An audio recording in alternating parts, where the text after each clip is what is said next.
This Honest Money podcast is brought to you by Prescient Investment Management, informed by science, guided by insight. Prescient Investment Management is a registered financial service provider. Welcome to another episode of Honest Money. We're talking about one of my favorite dinner time or braai conversations, and that is market timing. And I'm going to explain that in a little bit now. And I've got some backup for me today to help me talk about this topic. And so I'm very thrilled to for the second time invite Ray Mhere, who's the head of retail at Prescient Investment Management. Ray, thanks so much for joining us and for being so brave to come back. I know it's a terrifying thing to be on a podcast with me, but I'm glad that you braved it and are joining us again. Thanks, Warren. I didn't think I did so well last time. No. I'm pretty sure the audience rankings are in the top 1,000%, and you'll be getting lots of marriage proposals soon.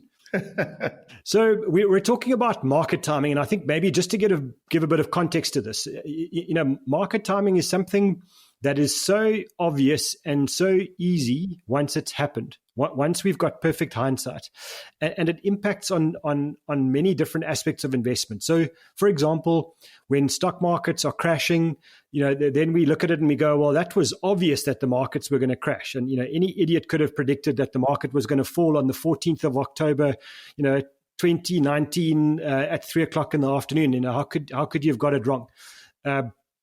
Similarly around the rand, when it's one of the questions I get asked all the time by investors is, what's the rand going to do tomorrow? Or what's the rand going to do for the rest of the year or the month or whatever it is?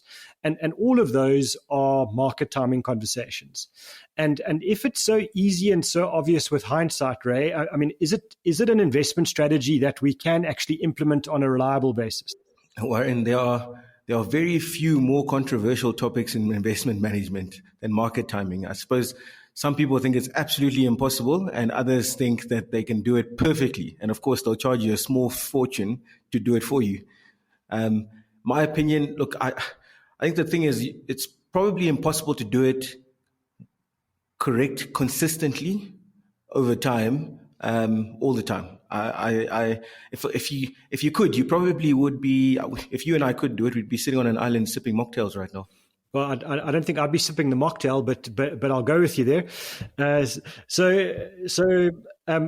think it's one of those things that if we look at the academics, and we look at the studies around this, there are probably two studies that I really love, and one's a very old one, very controversial, but I think very valid, called, and I'm going to say it slowly if people are listening and want to Google it, and it's called Brinson, Hood, and Beebower. Let me repeat, it's three academics, Brinson, Hood, and Beebower. And they looked at this, what moves big pools of money up or down over long periods of time.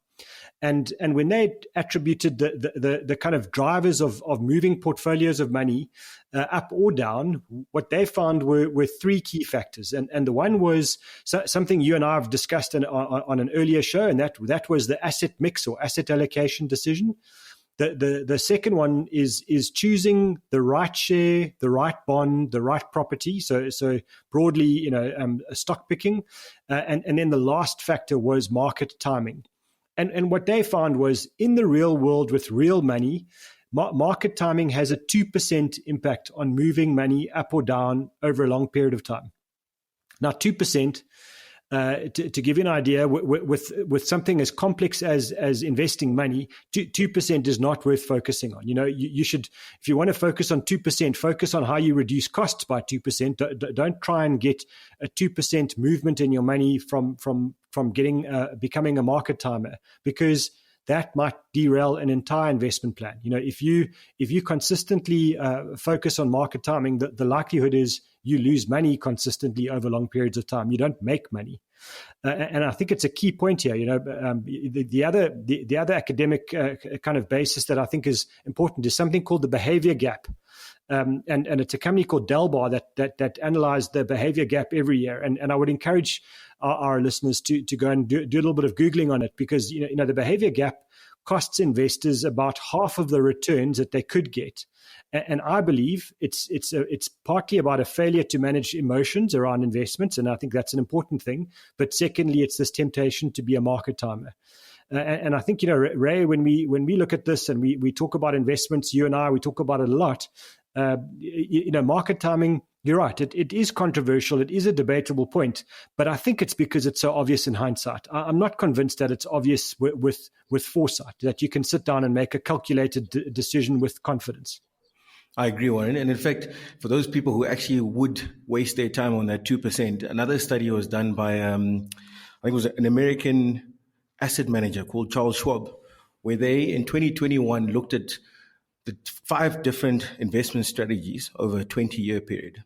The first one was looking back over 20 years and investing at the perfect time in the market, which is obviously the low point. It's investing $2,000 at the lowest point of the market every year.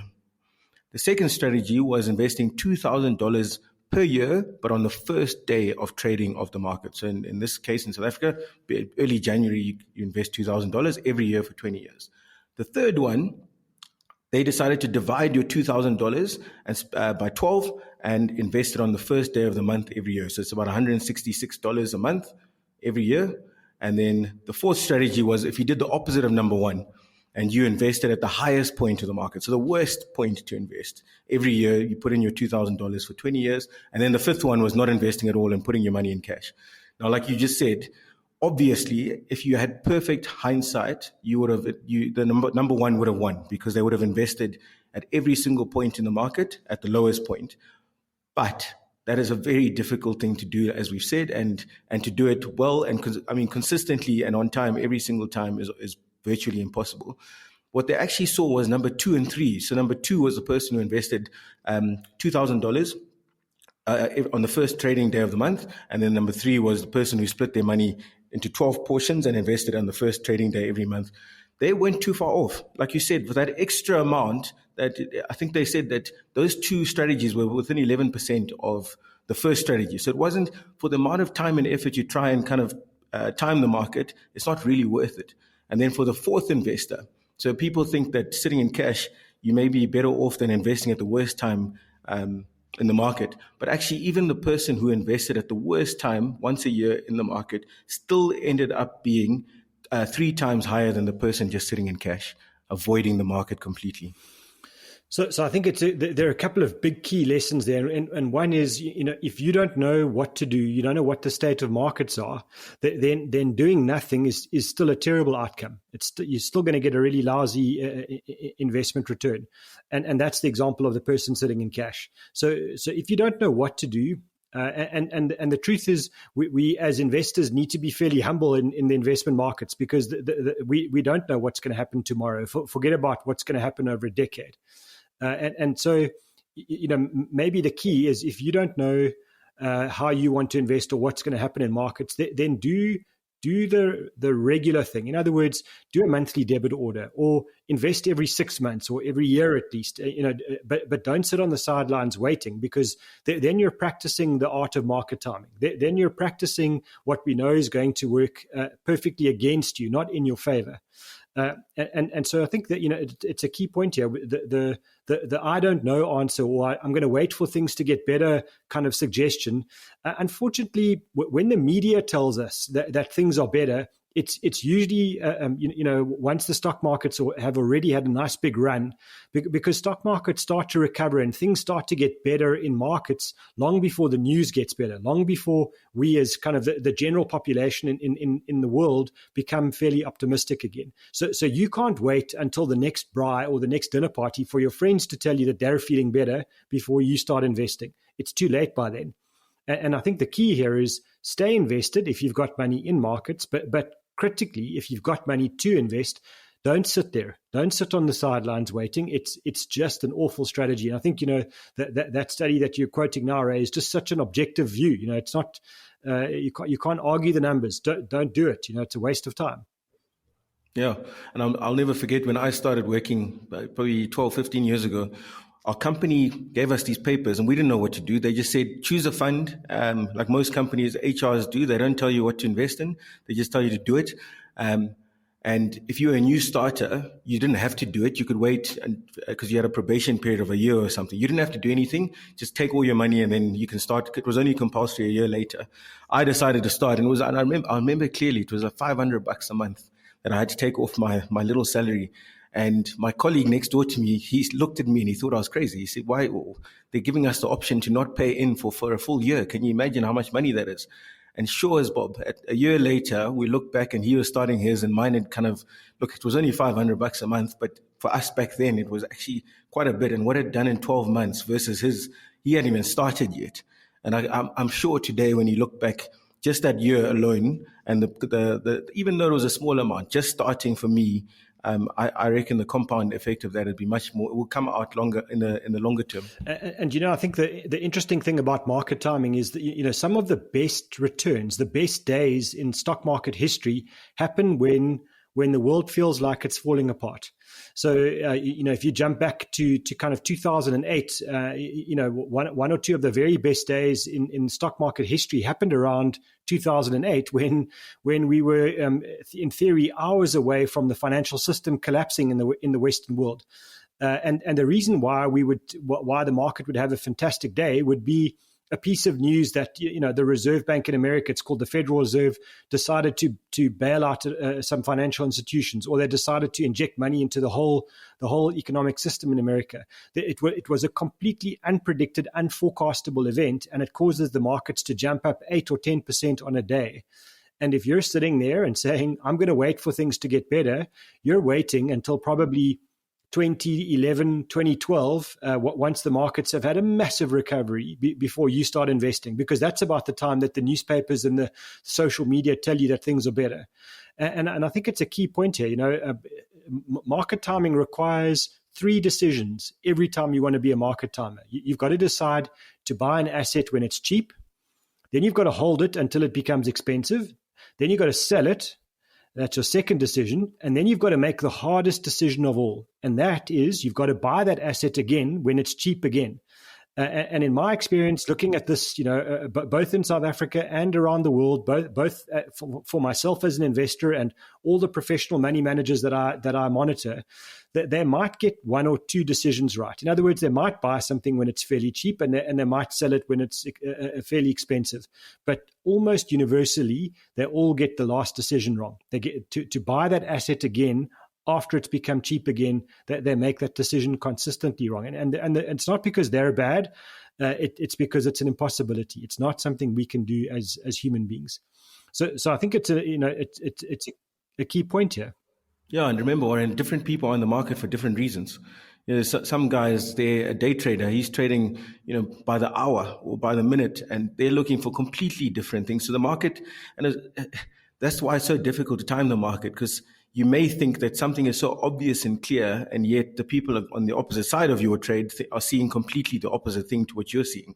And that's why the stock market is not so easy to kind of foresee what's going to happen and believe that you can time it all the time, because there's different people in that market doing different things at different times because it suits them. And I think, this is the one area that private investors will always have a major advantage over the big institutions. Is a private investor can invest the money according to their own objectives, their own goals in life. And so they're not driven by, some boss telling, a day trader or institutional manager, it's time to make 10% this month before you get fired. If you're a private investor, what you're saying is, I've got a goal which is 5 years or 10 years away. I need to build up capital for that time. What happens in markets in between now and then is not that important to me. I don't need to get every market cycle right. I need to be invested from now for the next decade, and then I need the money. And that means that you can kind of protect yourselves against the emotions of markets, and that's what causes huge losses for people most of the time, is this kind of emotional decision making. Yeah, and it's that knee-jerk reaction that you decide to, you think that you know better than the market. I had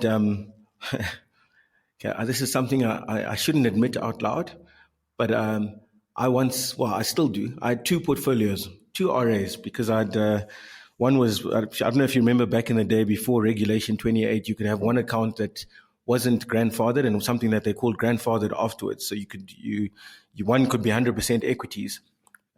Whereas today, now with the regulations, you can't go 100% in shares.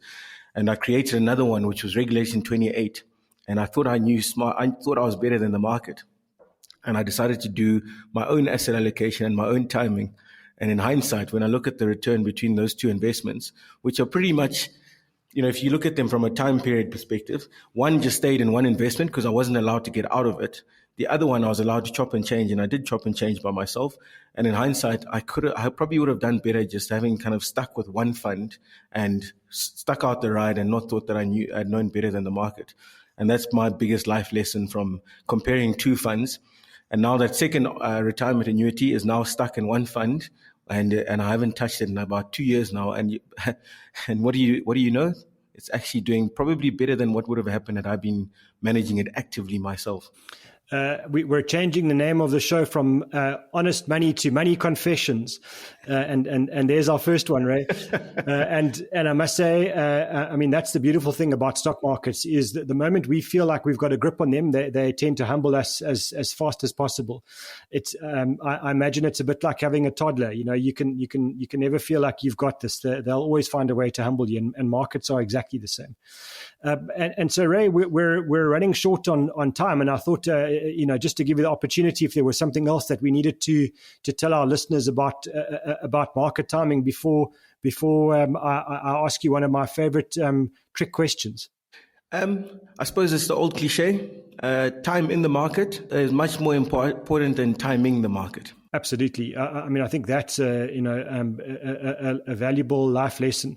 So Ray, I forgot to ask it to you the first time you were on our show, but my favorite question for all of our guests is, if you had to meet your 21-year-old self now, having learned all the life lessons that you've learned, what would be the one thing that you would want to teach yourself, whether it be about markets or about life? What would be the one lesson you would want to give yourself now? Have you not heard all my confessions? Only one. You can't give 12. I think patience is probably something I would tell myself. When I was young, I rushed into things. You listen to your folks, you listen to pundits, you listen to people, buy this, buy that, buy this flat. I mean, I've moved now 3 or 4 times, and every time I thought it was my last move. And in hindsight, it wasn't. And I suppose Warren, I'm about to make another big move from Joburg to Cape Town. And I wish I would tell the younger Ray to be a little more patient before making big decisions. You're not going to, in hindsight, I know that I probably wouldn't have hurt myself or affected my financial position that much more by having waited before making a few big decisions than the way I did things in the past. I'm one of those go-getter kind of people who likes to get things. Once it's in my mind, it has to be done. And in hindsight, I would have saved myself a lot of lessons and a bit of pain and a few losses if I'd just been a little more patient. I think it's such a powerful message for our listeners as well, Ray. It's important to have goals, and it's important to be clear about what you want to do.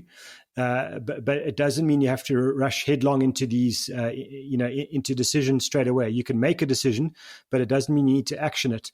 And I think especially for people that are in committed relationships, one of the ways you can manage your own kind of strengths and weaknesses, and especially the weaknesses, is discuss these as a partnership, as a team. Because often, individuals, if you're on your own, the kind of ability to just make a decision and just go with it.